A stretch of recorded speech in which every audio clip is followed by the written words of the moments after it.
Y estoy leyendo un extracto de este último libro que escribió Monalía Ventres, que se llama Una noche de juerga y otros relatos. Y quería leer mi primer vibrador. Cuando tenía 11 años, un amigo de la familia les regaló a mis padres un vibrador eléctrico para Navidad. Venía en una caja intrigante con una ilustración de 2 personas en el frente y las palabras ayuda para la salud y la belleza escrita entre sus cabezas. Mostraban a una mujer aplicándose el aparato en la nuca y un hombre aplicándoselo en la cabeza para estimular el cuero cabelludo. El reverso de la caja prometía alivio para todo, desde el dolor intermitente a las patas de gallo, y hacía una lista de sus usos.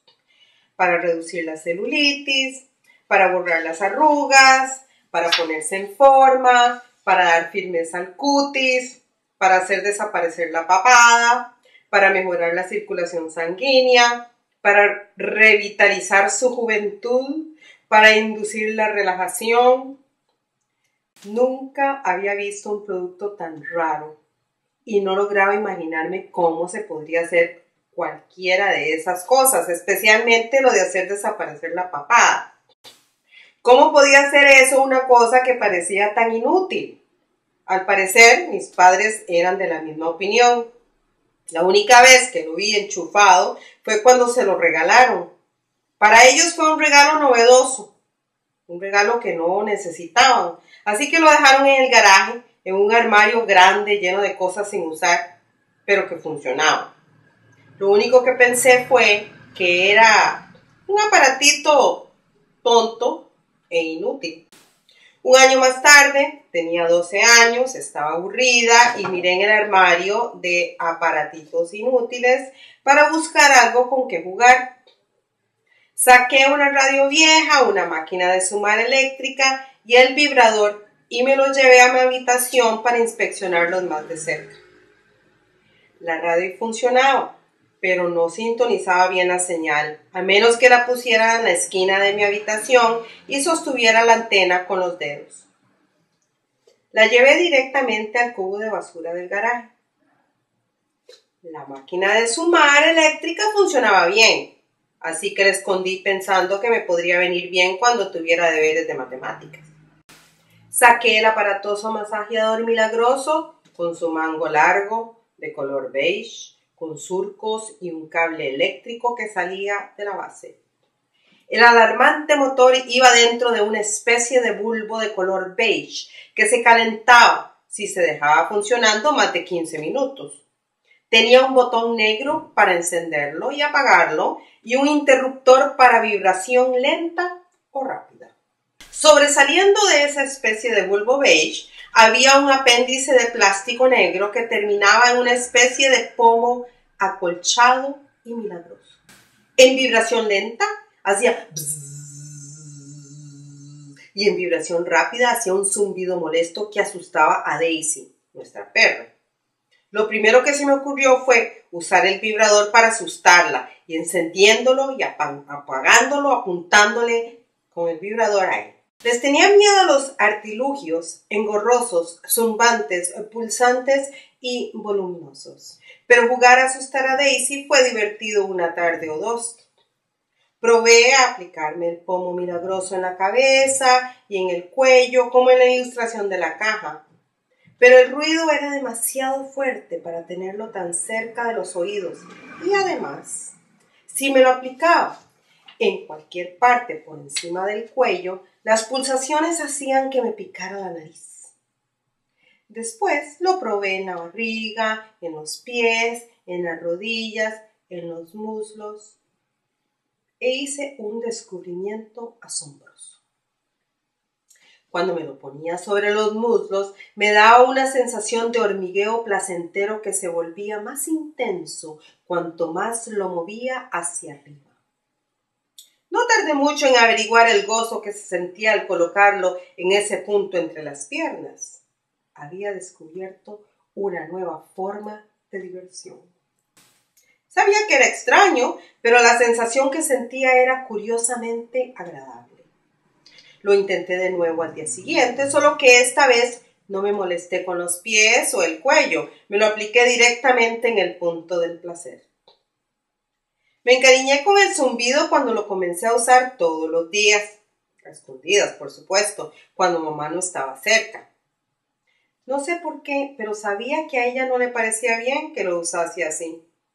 Pero necesitaba contar a alguien mi descubrimiento, así que se lo enseñé a mi vecina Ginny, que tenía 11 años, y le conté cómo usarlo para lograr un resultado sorprendente. En cuanto se lo puso en el muslo, empezó a reírse. La primera vez que sintió el intenso placer que yo había intentado en vano describirle, gritó un inesperado ¡ey! Y se puso a reír sin control. ¿Qué ha sido eso?, me preguntó. Y entonces volvió a probarlo, con el mismo emocionante resultado. Quiero decir, ¡wow! ¿Qué es eso? No lo sé. Nos reímos hasta que nos salieron las lágrimas y luego nos turnamos para usarlo. Yo era demasiado joven para saber de estas cosas conscientemente, pero sabía que de alguna manera había descubierto el sexo sin la molestia de un niño o el peligro de un embarazo. ¿Era raro? ¿Era normal? Todo lo que sabía era que tenía que mantenerlo en secreto. Después de unos días, en lugar de volver a dejar el vibrador en su sitio, en el garaje, empecé a esconderlo en mi armario. Ginny empezó a venir un par de veces por semana para usarlo.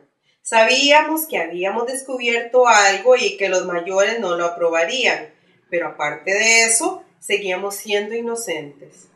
Era solo algo divertido para hacer después de clase, no más importante que trepar a los árboles, jugar a los médicos con picardía o tirarles bolas de barro a sus 4 hermanos. Todas estas actividades eran implícitamente secretas. Sabíamos que no eran comportamientos que nuestros padres aprobasen.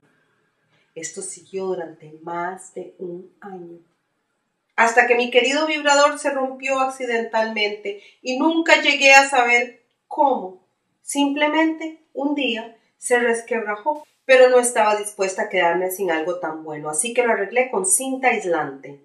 Después aún funcionaba, pero comenzó a hacer ruidos extraños y se volvieron más fuertes cada vez que lo usábamos, hasta que le dije a Ginny que se había muerto. Aceptó esta noticia diciendo, oh, bueno, supongo que todas las cosas buenas se acaban. Seguido de, bueno, vamos a hacer una torta de barro y caca de perro para mis hermanos, que era la mejor idea que se le había ocurrido desde hacía tiempo. Había bautizado a mi vibrador con el nombre de Sparky y lo usaba secretamente cuando no había nadie en casa. Incluso me encariñé de su zumbido cada vez más fuerte. Un día, mi mamá lo encontró en mi armario.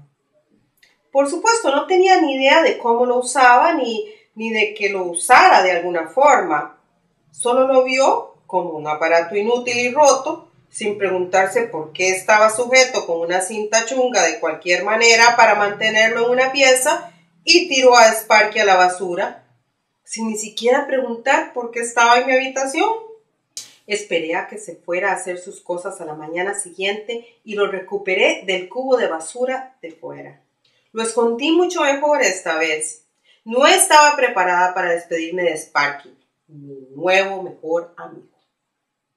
Conseguí que Sparky me durara otro año y pico, a pesar del molesto ruido ronco y zumbante que se hacía cada vez más alarmantemente fuerte, hasta que un día simplemente se murió después de soltar una chispa y un silbido final, terminando con lo que sonó como una explosión.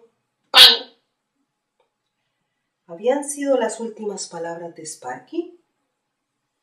Parece que sí. ¡Qué tragedia! Pero esta vez no conseguí resucitarlo.